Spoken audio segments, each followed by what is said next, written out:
갈급함 어느 것으로 채울 수 없네. 내 갈급함 상한 나의 심령에 내 갈급함 부르짖는 소리 들으소서. 내 갈급함 주의 음성 들리네.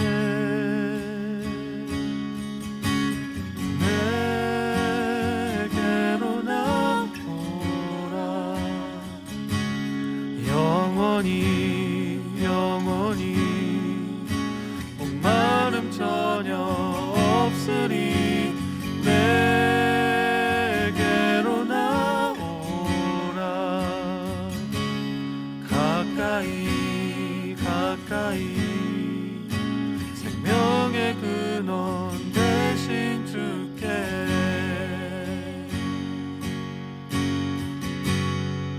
내 갈급함 내 갈급함 어느 것으로 채울 수 없네. 내 갈급함 상한 나의 심령에 내 갈급함 부르짖는 소리 들으소서.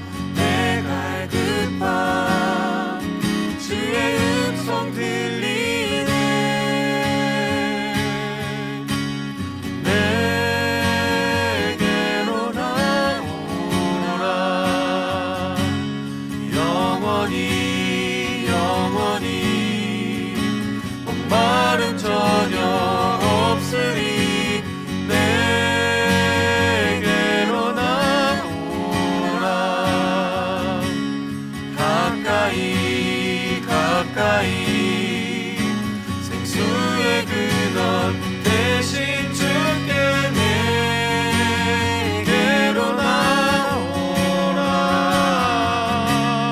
영원히 영원히 목마름 전혀 없으리. 내게로 나오라. 가까이 가까이 생명의 근원 대신 주께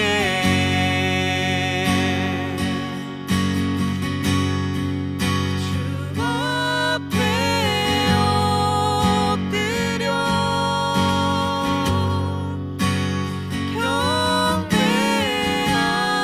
경배합니다. 온전한 예배 내 맘의 예배 내 모든 것 받기 합당하신 분 주 앞에 엎드려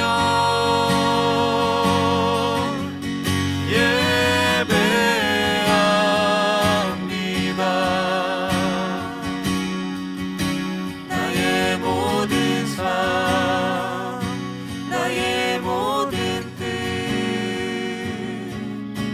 말씀 앞에 순종하는 삶의 예배 드리기 원하네.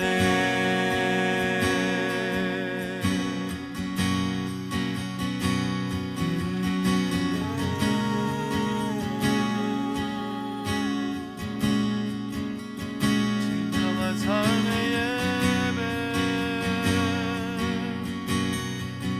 드리기 원하네.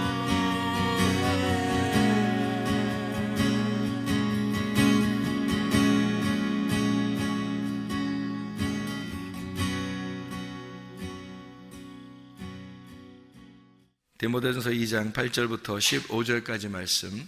그러므로 각 처에서 남자들이 분노와 다툼이 없이 거룩한 손을 들어 기도하기를 원하노라.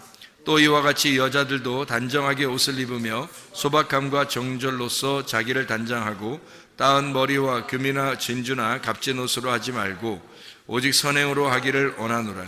이것이 하나님을 경외한다 하는 자들에게 마땅한 것이니라. 여자는 일체 순종함으로 조용히 배우라. 여자가 가르치는 것과 남자를 주관하는 것을 허락하지 아니하노니 오직 조용할지니라. 이는 아담이 먼저 지음을 받고 하와가 그 후며 아담이 속은 것이 아니고 여자가 속아 죄에 빠졌습니다. 그러나 여자들이 만일 성숙함으로써 믿음과 사랑과 거룩함에 거하면 그의 해산함으로 구원을 얻으리라. 아멘. 여기에 보면 남자들은 거룩한 손을 들어서 기도하기를 원한다, 그렇게 이야기를 했습니다. 기도를 위해서 어떻게 해야 되는가? 손을 들어서 거룩한 손을 들어서 기도하기를 원한다 그랬으니까, 손을 든다는 것은 뭐예요? 항복한다는 말 아니에요. 무릎을 꿇는다는 것은 복종한다는 말이고, 기도를 위해서 어떤 삶이 우리가 필요하냐면 무덤에 들어가는 삶이 필요한 거예요. 무덤에 들어가는 삶. 사람이 아기가 이렇게 낳잖아요. 아기 나면 아기가 처음에 어디로 들어가요? 아기가 뱃속에 들어가요. 아기가 잉태됐다 이 말이에요. 그럼 그 안에서 몇 달 동안 훈련을 받아요. 10달 동안 훈련을 받아요. 아기가 태어났네. 태어나면 가만히 있어요? 아니면은 유치원도 들어가고 학교도 들어가요? 유치원도 들어가고 학교도 들어가요. 뭐 하는 거예요 거기서? 훈련 받는 거예요.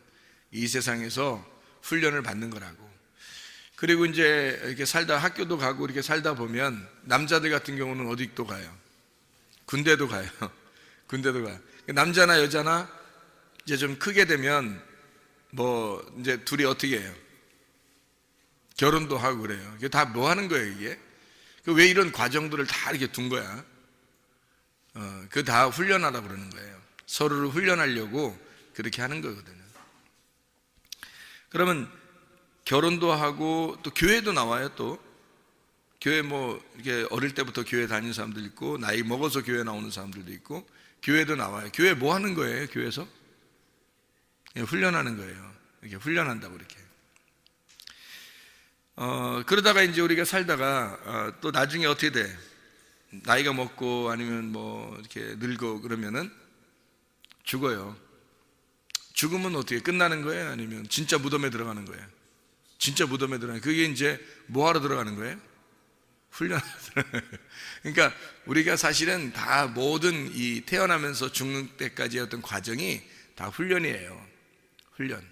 그러니까 하나님이 뭐 하기를 위해서 우리를 어떻게 하려고 훈련하시는 거예요? 거룩하게 만들려고 훈련하는 거예요. 그러니까 태어날 때부터 엄마 뱃속에서부터 또 학교에 들어가고 뭐 군대를 가고 결혼하고 뭐 교회를 다니고 죽고 다 모든 게 하나님께서 우리를 만들어 나가시는데, 어떻게 만들어 나가시냐면 거룩하게 만들려고 만들어 나가시는 거예요. 목적이 뭐냐면 거룩함이에요. 그러니까 너희가 두 손을 높이 들고 하나님 앞에 기도하라, 그 말은 어떻게? 거룩하게 만들어, 거룩한 손을 들어 기도하라는 거예요. 하나님은 그 기도가 왜 하는 거냐면 너희의 거룩을 위해서라는 거지. 너희가 두 손 높이 들고 기도하라, 그 거룩한 손을 들으라 이거예요. 왜냐하면 그 거룩이 목적이니까. 너희 자신들이 꼭 그런 표현만 해서가 아니라 너희 자체가 기도하는 그 삶이 거룩한 삶이라는 거예요. 그래서 기도하라는 거예요. 두 손을 높이 들고 무릎을 꿇고 기도하는 것은 우리의 태도가 하나님 앞에 바르게 정결한 태도가 되는 거죠. 하나님 우리를 보실 때 겸손한 태도를 갖고 하나님 앞에 기도하는 것이다. 하나님께 복종하겠습니다, 하나님께 항복하겠습니다 하고 하나님의 그 거룩한 목적에 내가 순종하겠습니다, 그러면서 기도하는 거죠. 그러니까 이런 기도를 통해서 이렇게 살게 되면 하나님께서 우리를 정결한 그 신부로서 만들어 주시겠죠, 그죠? 자, 이 세상에서 정결한 처녀가 누가 있을까? 이 세상에서 이제까지 성경에서 중에서 가장 정결한 처녀가 누굴까요? 성경에서 처녀 중에 가장 정결한 처녀가 누굴까? 마리아겠죠? 왜 마리아가 정결한 처녀예요? 마리아가 가장 정결한 처녀예요. 왜 정결한 처녀냐면 예수님을 잉태했잖아요. 예수님을 임신했잖아. 그러니까 예수님을 임신한 게 뭐 그렇게 정결한 처녀예요? 그게? 왜 그러지? 이런 말 들어봤어요? 왜 그 여자가 건강이 안 좋으면 아기를 낳으면 여자가 갑자기 건강해질 수 있다, 뭐 이런 얘기도 들어봤죠. 근데 이게 성경적으로 어떤 이야기냐면 예수님이 마리아 뱃속에 잉태가 됐단 말이에요. 성령에 의해서 잉태가 됐단 말이에요. 그러면 예수님이 들어온 것은 결국에는 누구의 씨예요? 성령님의 씨죠.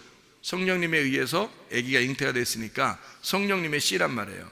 그러니까 마리아는 여자고 성령님은 이제 남성이라는 거지. 하나님은 남성이고 이 남자가 자기의 씨를 여자에게 준 거잖아요. 그러니까 여자가 이제 배에 이제 예수님을 잉태했단 말이에요. 이 세상에서 가장 정결한 처녀가 마리아예요. 왜 마리아가 가장 정결한 처녀인지 생각을 해보세요, 여러분. 이 마리아는 죄인이에요, 아니에요? 죄인이죠. 마리아도 죄인이에요. 그러니까 예수님이 마리아에게 잉태된다는 것은 말씀이 육신 안에 잉태된다, 그런 말이랑 마찬가지죠. 말씀이 육신을 입고 왔다. 그래서 예수님이 마리아를 입고 들어온 거죠. 그러면 이제 마리아가 옷과 같은 거고 예수님이 그 옷을 입은 거지, 마리아 뱃속에 들어가서. 그런데 이 배가 원래 마리아의 배는 더럽죠. 마리아의 배는 원래 정결하지 못하단 말이에요. 그런데 예수님이 이 세상에서 하나님이니까 하나님의 아들이 이 마리아라고 하는 여자의 배를 갖다가 뱃속에 들어갔단 말이에요. 거기에서 10달 동안 이게 가득 찼단 말이에요. 가득 차가지고 여기 충만했다고요. 그죠? 여기에 충만해서 여기 배를 갖다가 어떻게, 예수님이 들어갔으니까 원래 배, 그냥 마리아 배는 정결하지 못하지, 더럽지. 그런데 예수님이 배에 들어가서 10달 동안 꽉 차니까 어떻게 돼? 배가 정결해지는 거죠. 하나님이 들어가 있는데. 생각해봐요. 그러니까 이 여자만큼 정결한 사람이 없다. 왜? 예수님을 잉태했으니까. 예수님이 이 배 속에 들어가서 이 더러운 배를 다 청소하고 예수님이 나오시는 거죠. 그러니까 우리 인간들은 인간 스스로는 아무도 정결한 사람이 없어요. 근데 유독 마리아라는 이 여자한테 예수님이 들어가서 그 배를 청소하고 나오셨다고요. 그 자신이 마리아 뱃속에 들어가서 완전히 꽉 차서 충만했다가 나오셨으니까 그 여자의 배를 완전히 깨끗하게 만들어 버렸다고요. 그러니 이 여자만큼 정결한 사람은 없는 거죠. 그러니까 예수를 잉태하고 예수를 해산했다는 것은 그 자체가 거룩한 것이고 축복이라는 거죠. 마리아만큼 정결한 사람이 없다. 그래서 디모데전서 2장 15절에 해산함으로 너희가 구원을 얻을 것이다. 여자들이 만일 정숙함으로써 믿음과 사랑과 거룩함에 거하면 그의 해산함으로 구원을 얻게 될 것이다. 아들을 잉태하고 출산하는 역사죠. 그럼 이 아들을 잉태하고 출산하면은 크게 변화되는 게 하나 있는데 엄마와 아기가 함께 먹고 마신다는 거죠. 그게 큰 변화예요. 원래는 엄마는 엄마, 아들은 아들 이렇게 나오면 이게 엄마는 엄마대로 먹고 아들은 아들대로 먹겠죠. 그런데 이 엄마가, 이 아기가 뱃속에, 엄마 뱃속에 들어가면은 엄마가 먹는 게 아기가 먹는 거라고요. 그죠? 그리고 엄마가 먹는 식성이 완전히 바뀌어버려요. 왜? 아기가 먹는 것을 엄마가 먹게 돼 있는 거니까. 그러니까 아기가 먹는 걸 엄마가 먹고 엄마가 먹는 걸 아기가 다시 또 먹는 거란 말이에요. 참 희한한 원리죠, 성경에 보면. 그러니까 우리가 하나님의 아들을 잉태하게 되면 요한계시록 3장 20절의 말씀처럼 하나님의 아들이 나에게 먹을 걸 제공하고 내가 하나님의 아들에게 먹을 걸 제공해서 함께 먹는다는 말이 요한계시록 3장 20절에 나오는 거지. 그래서 그걸 교회라고 그러고 그거를 천국이라 그렇게 말하는 거예요. 하나님의 나라는 함께 먹는 것이다. 이거를 예배, 함께 먹는 것을 예배라 그렇게 표현하는 거죠. 함께 먹여주는 거죠. 그걸 예배라 그렇게 말해요. 그럼 우리가 가장 중요한 게 뭐냐면 이 속에서 배에 하나님의 아들이 잉태가 되느냐, 이게 이 중요한 거죠.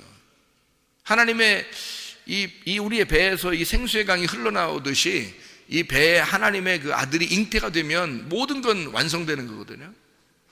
근데 잉태된 사실을 사람들이 잘 몰라요. 우리의 뱃속에 하나님의 씨가 뿌려졌는지 안 뿌려졌는지 사람들이 쉽게 깨닫질 못한다고요.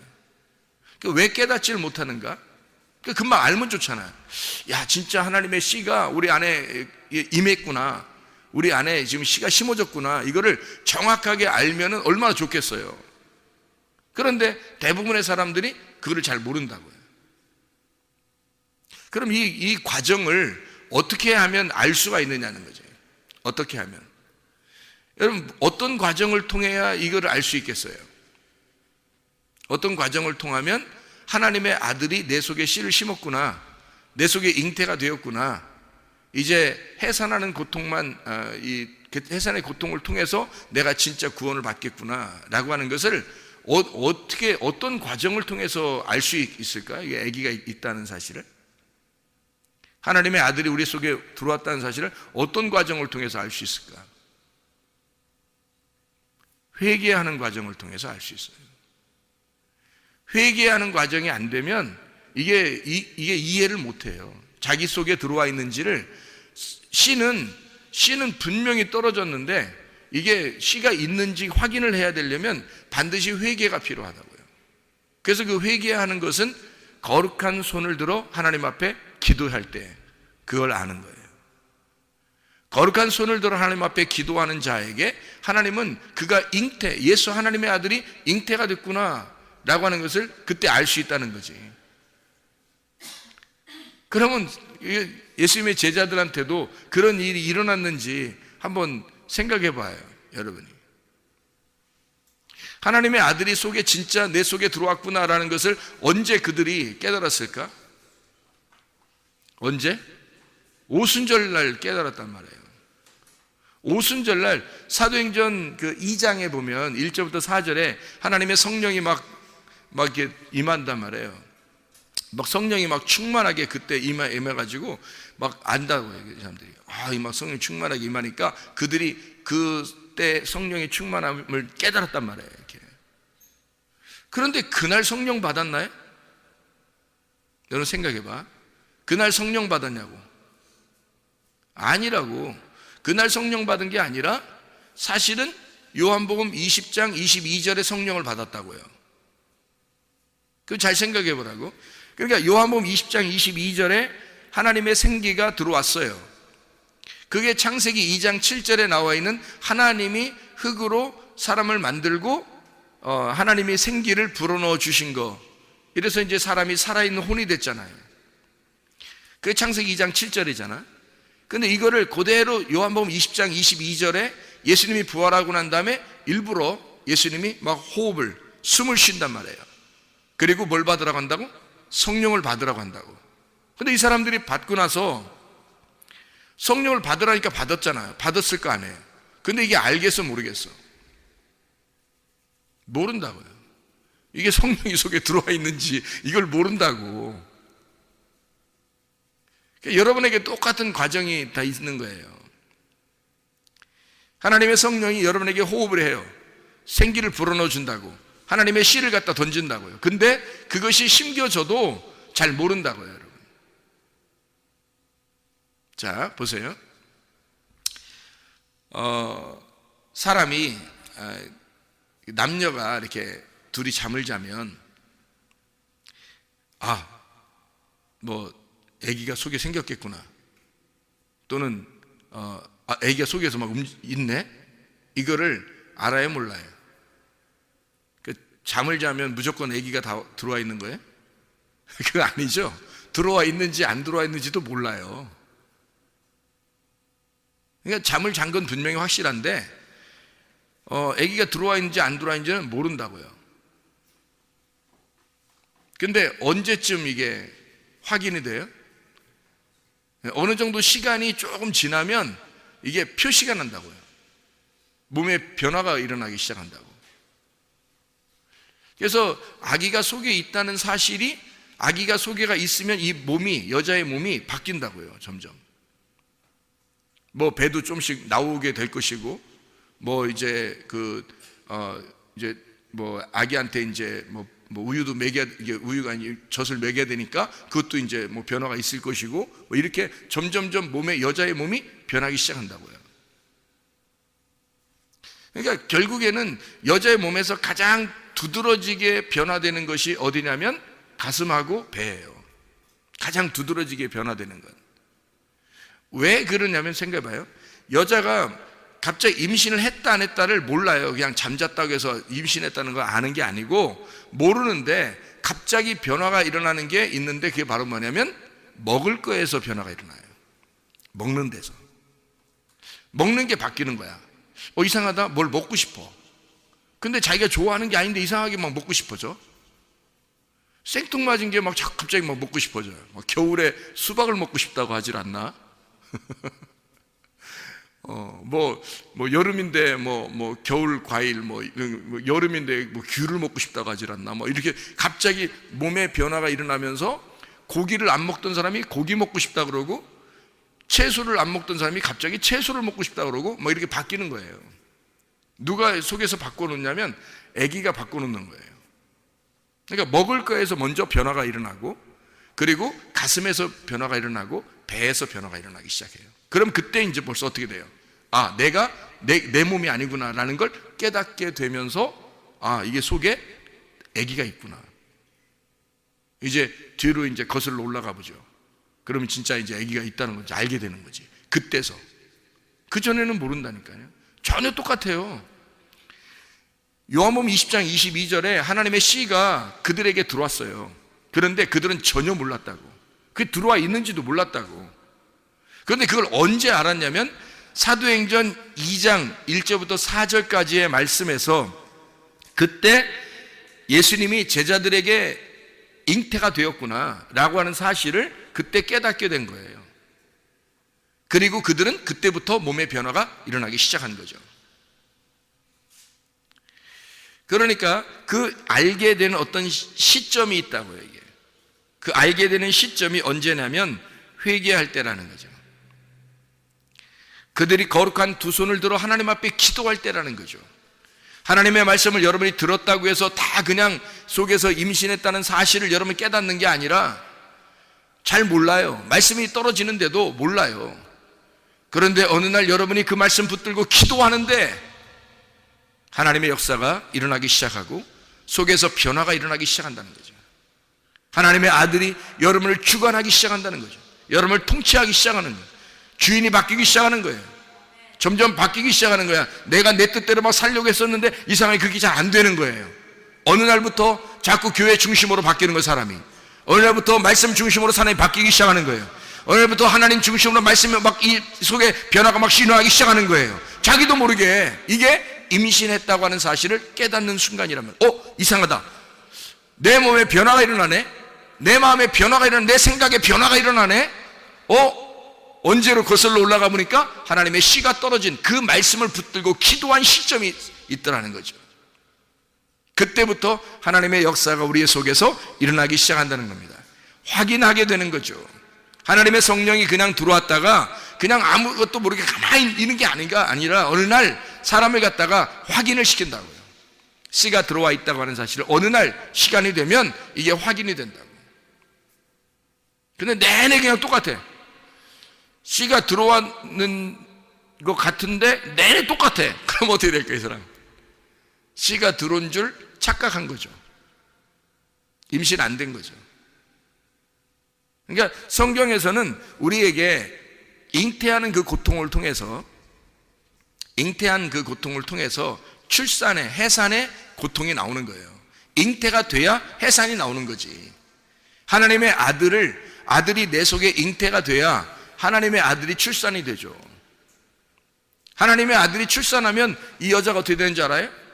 완전해지는 거예요. 거룩한 여자가 되는 거예요. 왜? 나는 부정했는데 하나님의 씨가 내 속에 들어와서 나를 정결하게 내 배를 싹 훑어서 내 배를 다 청소해서 나오게 되니까, 그러니까 나는 정결한 배가 되는 거죠. 하나님의 성령이 내 속에서 주관하는 정결한 배가 되는 거라고. 그러니까 정결한 사람이 되는 거예요. 그러니까 마리아가 되는 거지, 한마디로. 순결한 그 정결한 마리아가 되는 거죠. 하나님 앞에. 그러니까 이 씨를 전달받는 자가 누구냐? 여자예요. 땅입니다. 그죠? 씨를 전달하는 자는 남자예요. 예수님이에요. 그러니까 땅인 나에게 예수님이, 하나님의 성령이 우리에게 씨를 전달해서 그것을 물론 씨를 전달해 주는데 그걸 아느냐 이거야. 모른다는 거지. 자기가 모르고 있다가 이것이 어느 날 드러나게 된다는 거예요. 이 씨를 가졌다고 하는 사실을 드러나게 된다. 그러니까 뭐만 우리에게 씨를 이렇게 맺냐면, 씨라는 게 이 땅에 있는 씨도 있고 하늘의 씨가 있어요. 땅에 있는 씨는 하늘의 열매를 맺을 수가 없어요. 그래서 하늘의 씨만 이 땅에 내려와서 하늘의 열매를 맺는다고. 그게 진리의 말씀이라고요. 진리의 말씀이 여러분에게 떨어져서 다른 것들도 아유 내가 뭐 말씀 많이 듣고 뭐 나 뭐 했는데, 그런 씨는 열매 맺는 게 아니라고요. 그거는 아무리 많이 받아도 그건 이스마엘의 그 사람들밖에 되지 않는다고요. 짐승의 씨밖에 되지 않는다고. 그래서 그게 더 많죠. 수많은 사람이 있을 수 있죠. 그러나 진짜 하나님의 진리의 씨, 그것이 들어와야 그게 착상이 되고, 그 씨가 들어와서 착상이 되면 임신을 하게 되는 거예요. 그 임신을 확인하는 그 회개를 통해서 그 하나님의 아들이 되는 거예요. 그러니까 이삭의 자손이 되는 거지. 아브라함과 이삭과 야곱의 자손, 우리도 하나님의 아들들이 된다는 얘기예요. 그렇게 돼야. 그래서 이 속에 예수님이 잉태했다가 이 속에서 출산하면 나는 거룩한 정결한 여자가 되니까 하나님의 사람인 거죠. 그게 신부예요. 그게 그리스도의 신부. 왜? 신부라는 건 뭐예요? 원래 처녀였는데 처녀는 정결한 게 아니거든요. 부정하단 말이에요. 근데 처녀 중에 모든 부정한데, 우리가 하나님의 아들이 들어왔다가 이게 여기서 배를 다 훑어서 나갔단 말이에요. 그래서 이 배가 깨끗해졌어. 그래서 나는 누구의 씨를 받았던 사람이에요? 예수의 씨를, 그 신랑의 씨를 받았던 사람이라나. 그러면 예수의 씨를, 신랑이라는 씨를 받았으니까 나는 뭐가 된 거예요? 신부가 되는 거죠. 그러니까 처녀가 하나님의 아들의 씨를 받았으니까 신부가 되는 거예요. 그러니까 하늘나라 올라가면은 신부가 올라가는 거죠. 하늘나라에. 처녀가 올라간다고 하지 않았죠. 음녀가 올라간다고 안 했죠. 신부가 올라간다고요. 신랑을 만난 자가 신부란 말이에요. 신랑을 제대로 만나면 그때 신부가 되는 거예요, 여러분. 그러니까 천국에 올라가는 사람들은 신부가 돼야지 천국에 올라가는 거예요. 다시 말하면 하나님의 아들이 잉태가 되거나 또는 잉태돼서 해산하는, 출산하는 그 고통을 가진 자. 그래서 말씀이라고 하는 건요, 우리에게 이렇게 떨어지잖아요. 말씀이 막 떨어지면 이게 우리에게 심판도 오고 구원도 오는 거예요. 그 심판을 통해서 회개가 일어나고 회개를 통해서 구원이 오는 거죠. 그러니까 회개라는 것이 없으면, 거룩한 손을 들어 하나님 앞에 기도하는 것이 없으면 우리는 그 임신한 사실을 깨닫지를 못해요. 하나님의 씨가 떨어져서 내 속에서 하나님의 아들이 지금 자라나고 있다는 사실을 모른다고요. 그런데 회개를 통해서 하나님의 그 아들이 내 속에 있다는 사실을 알게 되는 거죠. 비로소. 그래서 하나님의 그 심판과 구원의 말씀이 위로부터 비가 내리듯이 막 떨어진다고. 그게 이른 비와 늦은 비예요. 이른 비와 늦은 비. 그래서 늦은 비가 언제 일어나면 봄에 일어나죠. 그게 오순절이라고요. 그게 성령 충만이란 말이에요. 그러니까 이른 비, 늦은 비가 있는데 그 늦은 비는 언제 일어나요? 봄에 일어나고, 이른 비는 가을에 일어나요. 예수님의 오시는 탄생의 얘기예요. 그러니까 예수님이 오실 때 그 오심도 이 땅에 오시는 거잖아요. 씨가 내렸다. 근데 그거를 사람들이 다 알았나요? 모르죠. 다 모르죠. 왜냐하면 예수님이 오셨어도 모르는 거예요. 씨가 떨어졌는데도 모르는 거야. 땅에 씨가 떨어졌는데도 몰라요. 왜? 어떻게 하면 알아요? 회개해야 안다니까. 자기가 완전히 돌아서야 아는 거예요. 땅을 쳐다보고 있으면 모른다고요. 어디서 씨가 떨어졌는지 그걸 보면 안다고요. 그 시점을 봐야지만이 안다고. 그래서 회개라고 하는 건 내가 나를 돌이키는 거예요. 하나님 앞에. 하나님으로부터 내가 떨어져 있는데 하나님의 마음에 내가 돌이키는 거. 그래서 하나님의 마음하고 떨어져 있는 사람이 하나님의 마음에게 돌아가 보니까 씨가 임신되어 있던 거예요. 땅에 씨가 떨어진 거야. 예수 그리스도가 이 땅에 오신 거예요. 근데 예수 그리스도가 오셔가지고 언제 확인이 돼? 우리가 오순절 때 확인한다니까요. 제자들도 예수님을 만나서 처음에 예수님 만나서 예수님과 함께 따라다녔죠. 알았어요? 몰랐어요? 잘 몰라요. 그렇게 따라다녀도 잘 모른다고. 그리고 예수님이 부활하고 난 다음에 생기를 이제 불어넣어 준다고요. 호흡하면서 성령을 받으라고. 근데 성령을 받으라고 했는데도 그게 성령이 뭔지 이게 변화가 일어나지 않으니까, 아무 변화가 일어나지 않으니까 모른다고. 모르고 있다가 언제 깨달아요? 그들이 오순절까지 기도하는, 예루살렘을 떠나지 아니하고 너희가 기도하고 있어라 그랬으니까 거기서 기도할 때, 그때 그 오순절까지 기도하는데 오순절날이 딱 임하니까 막 역사가 일어나기 시작하는 거예요. 자기에게 변화가 일어나기 시작하는 거예요. 그때 확인이 된 거죠. 그러니까 예루살렘을 떠나지 말고 너희가 여기서 기도하고 있어라. 그 기도하고 있을 때, 하나님의 거룩한 손을 들어 하나님 앞에 기도할 때 너가 정결한 처녀임을, 정결한 여인임을 확증해 주겠다는 겁니다. 네 속에 진짜 하나님의 생기가, 하나님의 씨가 들어왔다는 사실을 네가 깨닫게 될 것이다. 배를 깨끗하게 만들어 줄 것이다. 배가 속에서 하나님의 아들이 네 속에 잉태되어 너 같은 더러운 집에 하나님의 말씀이 들어와 있다는 사실을, 거룩한 하나님이 들어와 있다는 사실을 네가 깨닫게 될 것이다. 드디어 주인이 바뀔 것이다. 회개란 말이에요. 회개를 통해서 이 사실을 깨닫게 되는 거죠. 노아 홍수 때도요, 노아 홍수 때도 하늘의 창문이 막 열립니다. 창세기 7장 11절에 하늘의 창문이 막 열려가지고 거기서 비가 막 떨어지죠. 그게 이른 비와 늦은 비와 같이 비가 내리는 거예요. 내려오면은 그 하늘의 창문이 막 열린단 말이에요. 하늘의 창문이 열려서 비가 떨어져요. 이게 뭘 얘기하는 거예요? 교회에서 하나님의 말씀이 지금 떨어지는 걸 얘기하는 거야. 하늘 창문이 열렸잖아. 하늘 창문이 열려서 비가 막 떨어지는 거예요. 지금 말씀이 막 떨어진다고. 그러면 어떤 사람은 심판을 받는 거고 어떤 사람은 구원을 받게 된다고요. 노아 방주 안에 들어가 있는 사람은 구원 받게 된 거고, 노아 방주를 밖에 있는 사람은 그 사람은 심판을 받게 되는 거고, 똑같은 비인데, 똑같은 하나님의 말씀이 떨어지는데 어떤 사람은 심판의 말씀이 떨어지고 어떤 사람에게는 구원의 말씀이 떨어지는 거라고요. 하늘의 창문이 열리면, 그 창문이 열리면 그런 날이 오게 된다. 그 날이에요. 그게 하나님의 두려운 날, 크고 두려운 날, 여호와의 크고 두려운 날이 이 날이라고요. 심판하는 날, 구원하는 날, 하나님의 하늘의 창문이 열리는 날, 여러분의 마음이 열리고 하나님께서 말씀을 하시는 날, 그렇게 심판하시는, 말씀하시는 날, 그러면 여러분이 깨져서 죽으면 구원받는 거죠. 무덤 안에 들어가면, 노아 방주 안에 들어가면 구원받는 거죠. 그렇게 잉태가 되고 학교에 들어가고 군대에 가고 결혼하고 죽을 때까지 하나님은 우리를 계속 만들어 가신다고요. 뭐로요? 거룩하게, 하나님의 거룩함으로, 하나님의 창조의 목적대로 하나님의 모습처럼 만들어 나가신다고요. 처음에는 그런 모습이 아니었는데 하나님이 계속 만들어서 하나님의 모습으로 만들어버리는 거라고 이게. 그게 하나님의 역사라고요. 우리 보고 기도하라 그러죠. 왜냐하면 너희가 기도를 통해서 그걸 깨닫게 되니까. 기도하지 않으면 이거를 알지 못한다는 얘기야.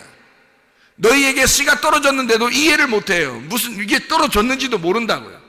근데 기도할 때 깨닫는 거야. 기도할 때 말씀을 붙들고 기도하는 거예요. 아, 그 말씀이 내게 떨어진 하나님의 말씀의 씨앗이었구나, 하나님의 아들이었구나, 이 속에 잉태됐구나 하는 사실을 그가 간절하게 거룩한 두 손을 들어 기도할 때 깨닫는 것이라 이 말입니다. 여자는 그 뱃속에서 내 속에 잉태가 되었구나 라고 하는, 내 땅이라는 이 아래 나 여자에게 남자의 씨가, 신랑이라는 예수의 씨가 땅에 떨어졌구나, 하나님의 말씀이 떨어졌구나 내 속에, 이거를 알게 되는 거죠, 여자가. 그래서 이것을 출산하게 되면, 아이를 출산하지, 해산하고 출산하게 되잖아요. 그러면 뭐가 돼요? 이 여자가 엄마가 되죠. 엄마가 되면 완전해지는 거예요. 엄마가 되면 이제는 완전해지죠. 그래서 아이를 출산하게 되고 그 아이가 알고 보니까 하나님의 아들이었다는 말이죠. 그래서 그 아들이 자기의 신랑이었던 거예요. 그 막장인가?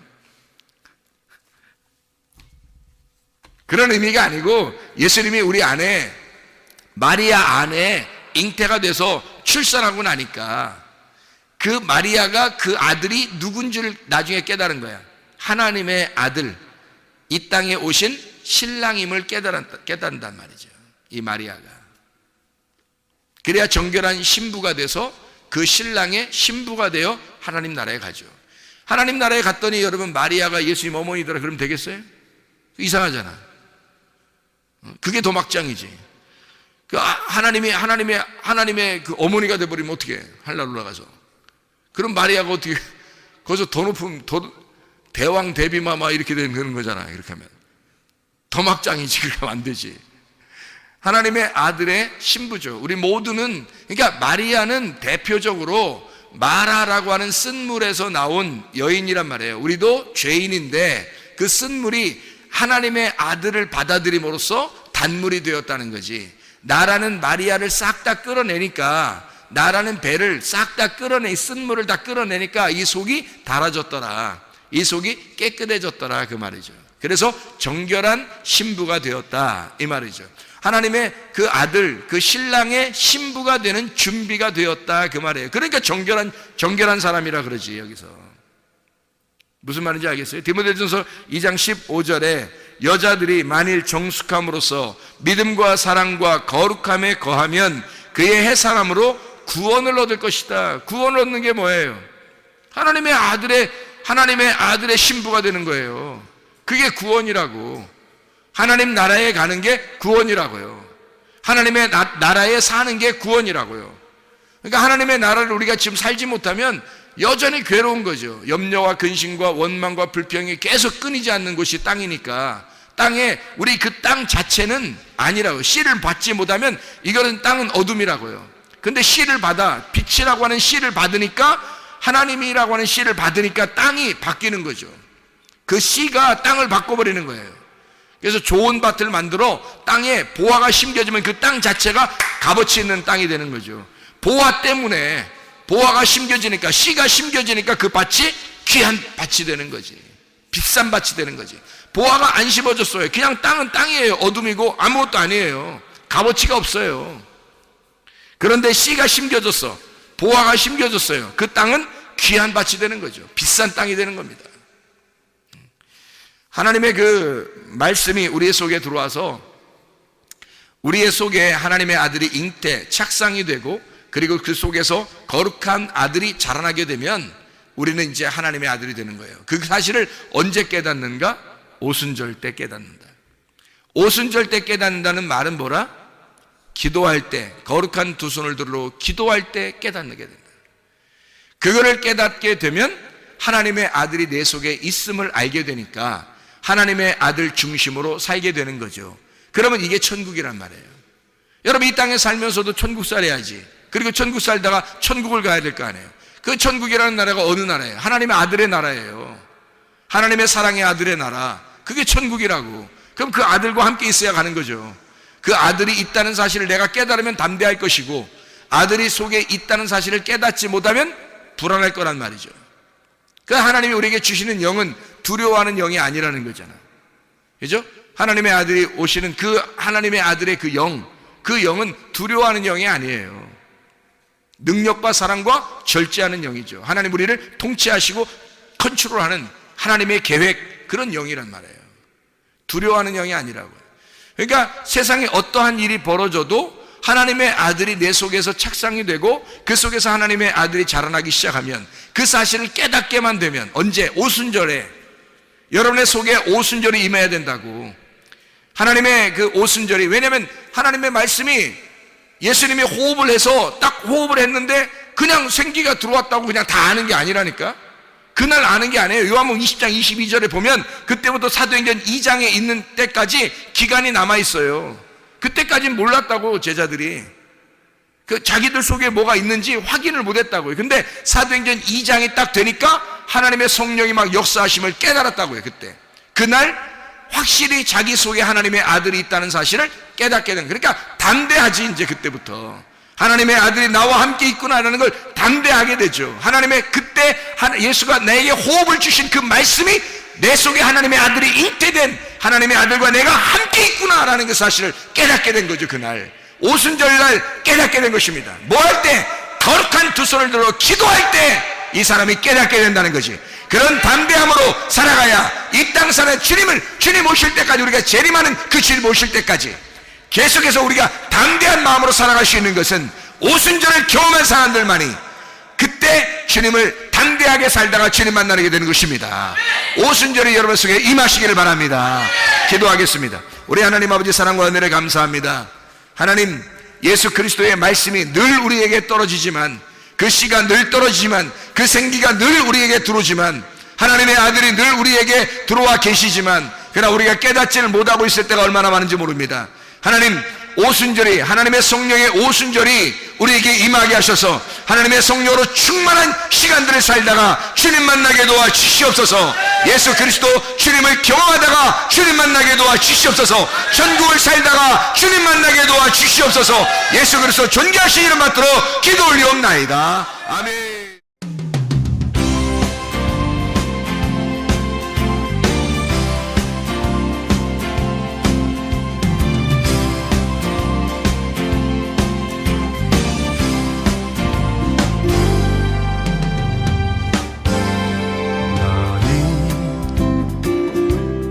너머로 뻗은 나무 가지에 푸른 열매처럼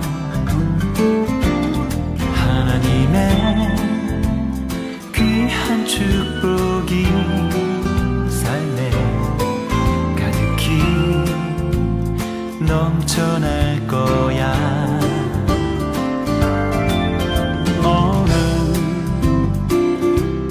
시련이 와도 능히 이겨낼 강한 발이 있어. 전능하신 하나님께서 너와 언제나 함께 하시니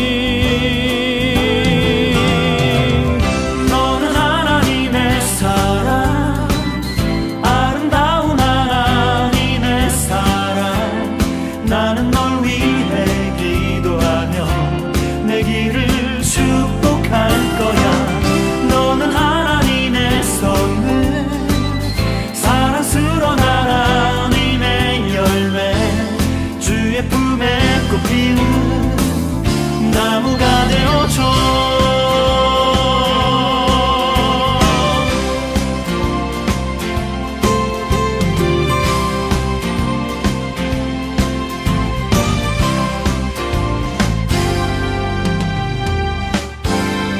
너는 담장 너머로 뻗은 나무 가지에 푸른 열매처럼 하나님의 귀한 축복이 삶에 가득히 넘쳐날 거야. 너는 어떤 시련이 와도 능히 이겨낼 강한 발이 있어.